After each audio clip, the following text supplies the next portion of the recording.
कर्नाटक में सियासत का अखाड़ा माने जाने वाले शिवमोगा पार्लिमानी हलके में बीजेपी के लिए सियासी जमीन डगमगाने लगी है।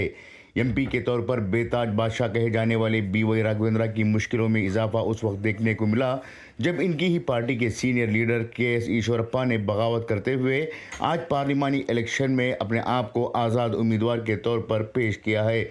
उन्होंने आज पर्चा नामजद किया है।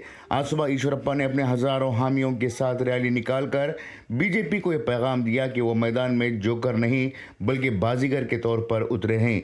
ईश्वरप्पा ने पर्चा नामजद करने से पहले नामानिगारों को बताया कि जो लोग इस वसवसे में थे कि ईश्वरप्पा इलेक्शन में हिस्सा लेंगे या नहीं, इनके लिए आज की रैली जवाब है।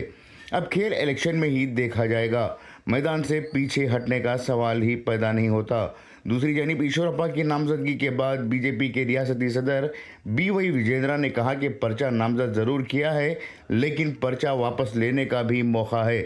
जुमला तौर पर शिवमोगा में अब तक दो रुखी इलेक्शन माना जा रहा था, लेकिन आज ईश्वरप्पा की रैली और इनके जोश को देखने के बाद ये मुकाबला ट्रायंगल हो चुका है।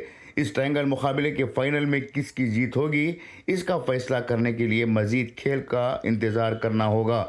ब्यूरो रिपोर्ट, इनकलाब न्यूज़, शिवमोगा।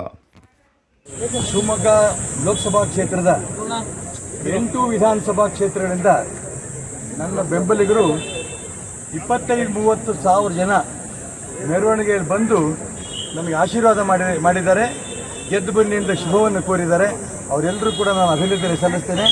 ಇವತ್ತಿನಿಂದ ಚುನಾವಣೆ ದಿನ ತನಕನೂ ಕೂಡ ಪ್ರತಿ ಮನೆಗೂ ನಮ್ಮ ಕಾರ್ಯಕರ್ತರು ಹೋಗಿ ಈಶ್ವರಪ್ಪ ಯಾಕೆ ಚುನಾವಣೆ ನಿಂತಿದ್ದಾರೆ, ಭಾರತೀಯ ಜನತಾ ಪಾರ್ಟಿ ಒಬ್ಬ ನಿಷ್ಠಾವಂತ ಕಾರ್ಯಕರ್ತ, ಯಾಕೆ ನೋವಾಗಿದೆ, ಏನು ಅನ್ಯಾಯ ಆಗಿದೆ, ಹಾಗೂ ಹಿಂದುತ್ವಕ್ಕೆ ಏನು ಅನ್ಯಾಯ ಆಗಿದೆ, ಒಂದೇ ಕುಟುಂಬದ ಕೈಯಲ್ಲಿ ಅಪ್ಪ ಮಕ್ಕಳ ಕೈಯಲ್ಲಿ ಪಕ್ಷ ಯಾಕಿದೆ, ಎಲ್ಲ ಅಂಶವನ್ನು ಕೂಡ ಪ್ರತಿ ಮನೆಗೂ ಹೋಗಿ ನಮ್ಮ ಕಾರ್ಯಕರ್ತರು ಹೇಳಿ ಬರ್ತಾರೆ.